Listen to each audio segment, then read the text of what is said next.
Thank you, Kiana.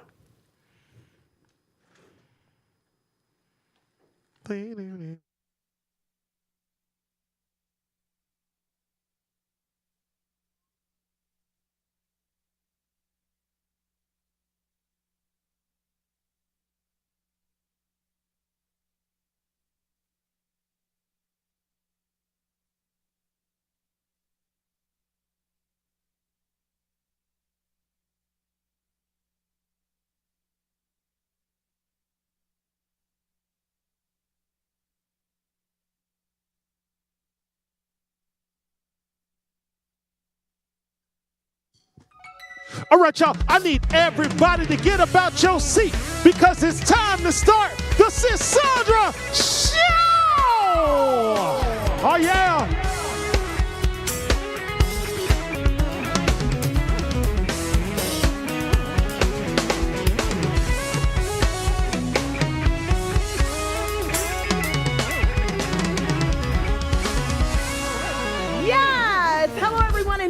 To the Sisaundra Show. Y'all go ahead and get all comfy, grab your bubbly beverage, and let's get this show started! Let's get it started! Woo! All right, y'all, it's time to dive into the wildest, juiciest, and the most talked about stories of the moment. From celebrity shade to jaw-dropping drama, we the people want to know what's really going on. What's going down? Cause we, the people, we wanna know. Y'all, let's move to this first story. So, King James, that's LeBron James, finally broke his silence on the whole Stephen A. Smith situation.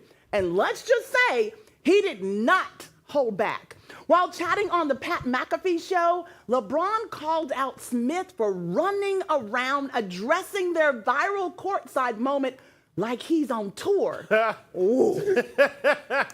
He's like on a Taylor Swift tour right now, LeBron joked.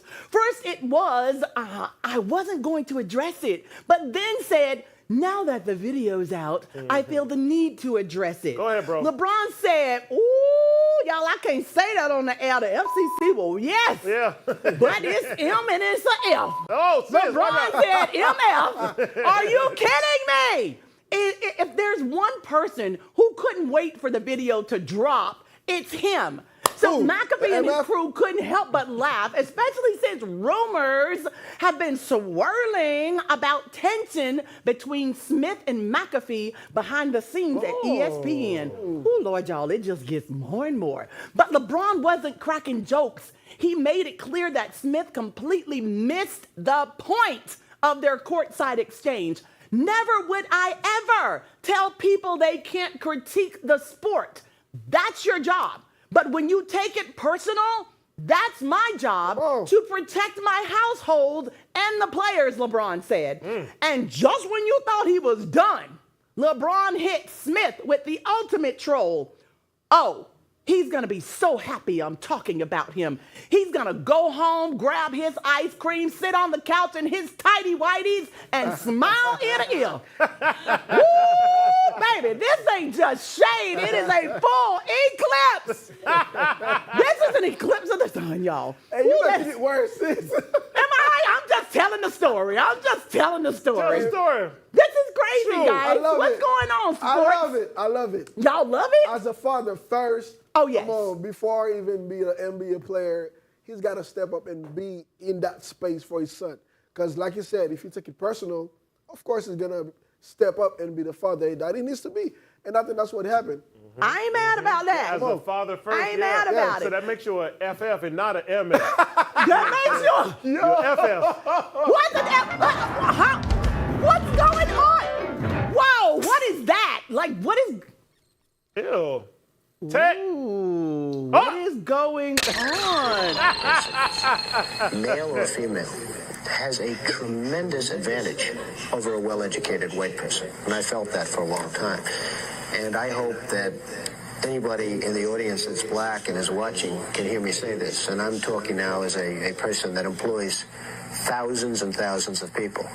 a well-educated black has a tremendous advantage over a well-educated white in terms of the job market.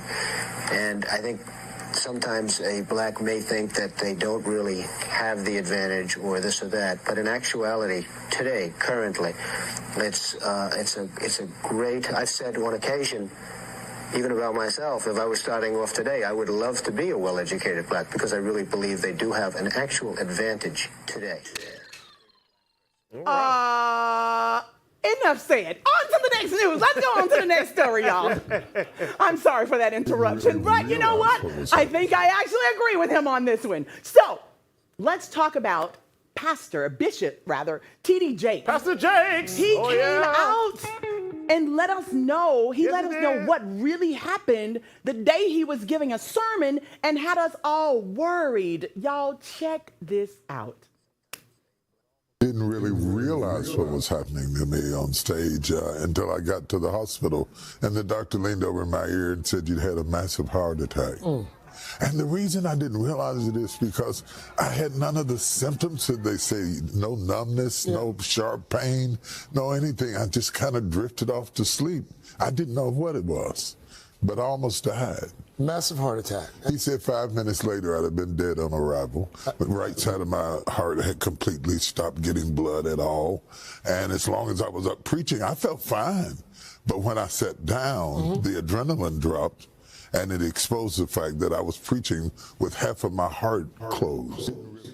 When I tell you Pastor Bishop Jakes was saved by the grace of God, they said 5 more minutes and he would have been gone.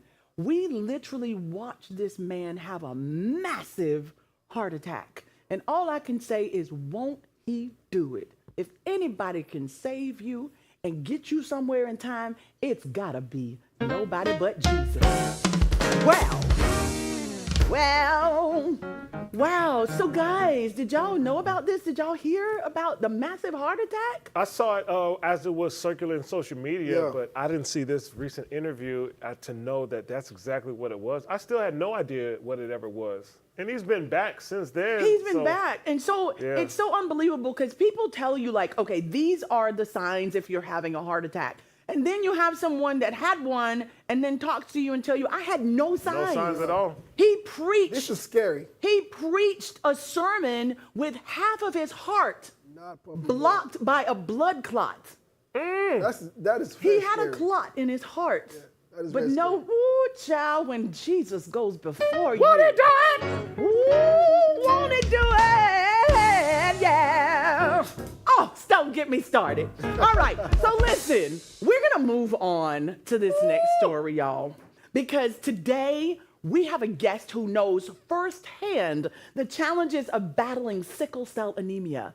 And believe it or not, there's a well-known public figure who has been battling the same challenge. Y'all check this out to get a deeper insight into today's topic. In her new memoir, A Sick Life, she opens up about her journey with stardom as she lived with an incurable disease, sickle cell. Sick life means so many things. Tell us the meaning behind a sick life. The title means so much for me. It's a strong word, a sick life, because I've had it all. I was told at 7 years old I would never live past 30. I would be disabled my whole life and never have kids. But I've traveled the world in TLC. I've worked with Michael Jackson.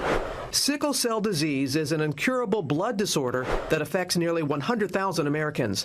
As TLC toured all over the world, the rigorous schedule caused Tion's body to go into crisis mode, and she spent weeks, sometimes months, in the hospital recovering. You accomplish all of this in and out of the hospital. Just talk about dealing with a chronic disease. The easiest way to describe it is oxygen isn't getting to our vital organs. So if it's your legs, you can't walk, your arms, you can't even hold a pencil and write. I went through so much. I seen a rainbow yesterday, but too many storms have come. Wow, you know, people truly don't look like what they are going through or what they've been through. The life expectancy for sickle cell anemia is not a lot. And yet we get to witness someone like T-Boz and our guest that's coming on today outlive those numbers to be able to talk about the test that is now a testimony. So I did a little research, and I didn't even know a lot about sickle cell anemia, but it is something that impacts the Black community more than any other community, period. So I don't know why it does, but it does. So I implore that everyone make sure that you're checking, make sure you go to the doctor, make sure you find out what's going on inside of your blood. If I'm not mistaken, sickle cell anemia is about the protein in the blood not getting to your system, and then the oxygen prevents it. And the actual shape of the blood is not circular, it's like in a sickle. So that's where you get the sickle cell. So for everyone who's battling and those who are overcoming and living past those numbers, God bless you. God bless you. And am I bringing out my guest right now? Oh my goodness. So we're going to save our guests because we're getting ready to go to break. But when we come back, I hope you all have your bubbly beverage, that you're sitting down and you're ready to hear a miracle story about our guests. We're going to be sitting down with a true fighter, a survivor of sickle cell anemia. And it is actually a miracle to even hear the story. For the culture, I want you guys to play something really cool and funky as we take our viewers out. And when we come back, we're going to tell you a story about resilience, strength, and the harsh realities of living with a chronic illness. For the culture! Come on, come on.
Y'all, today we're sitting down with someone who has battled sickle cell anemia for most of her life. Despite being told she wouldn't live past 13, she's proven the doctors wrong. Y'all get ready for a powerful conversation about resilience, strength, and the harsh realities of living with a chronic disease. Please welcome to the Lavender Couch, the one and only Miss Kinni Cromartie.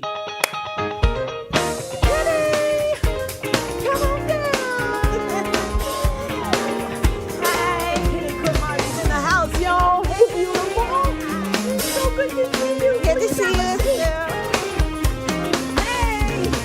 Hello. Welcome to the show. Thank you so much for joining us. Thank you for having me. Indeed, it's an honor. When I tell you, so they told you that you wouldn't live past 13? Yes, ma'am. And tell us how old you are? 28. Come on now. Oh, He's good, ain't he? Yes, ma'am. That's amazing. 28 years old. So, Kinni, would you please take us back to the moment you first learned that you had sickle cell anemia? Were you too young to understand, or was there a specific conversation that made it all real for you? Well, I was 7 when I learned out, when I had my first acute chest syndrome. Oh my goodness. And I ended up like having pain all over. Yes. And my mom took me to the hospital. Hmm. And I ended up having to get a blood transfusion, and they admitted me into the hospital. At 7 years old? Yes, ma'am. Oh my goodness. And then after that, that's when I started reading more about it, because I didn't know about it as much. Right. Because my mom was over like all my meds and stuff. So when I got older, I started reading about it, and I started having like more crises. Really? Because of certain medicines. And then I ended up getting on this medicine called hydroxyurea. And it slowed it down, but the medicine is for cancer patients. Really? So when I was taking it, I'll have reactions to it, like throwing up. I couldn't take it in the morning. I couldn't take it at night. So I had to get off of it, and my crises started back. Really? So it would control it, but would also make you sick. So it fixed one thing, but then it causes a problem with something else. Yes, ma'am. Now, when you have to go to the hospital, when you have a crisis, do you have to have a blood transfusion every time? Not every time. Okay. So why did you think they chose to do, when do they choose to do your blood transfusions? They'll do it if my hemoglobin is lower than 7. For someone that doesn't have sickle cell, their hemoglobin will probably be like higher, like 10, 13. But with sickle cell, your hemoglobin can't go no higher than 9. So your hemoglobin cannot go higher than 9, and if it gets lower than 7, then they want to do a blood transfusion on you. My goodness. So they told you that you wouldn't live past 13. We know that you proved them wrong on that. Yes. What was it like growing up with that weight on your shoulders? You were so young. I was very Did young. your parents even tell you that they gave you a life expectancy? My mom. Your mom told you? Yes. Now my Brave mom, woman. Beautiful woman, She too. walked me through it a lot. She did. Yes, ma'am. She That's walked me through beautiful. a lot. And then most of the times when I'm in the hospital, she's there.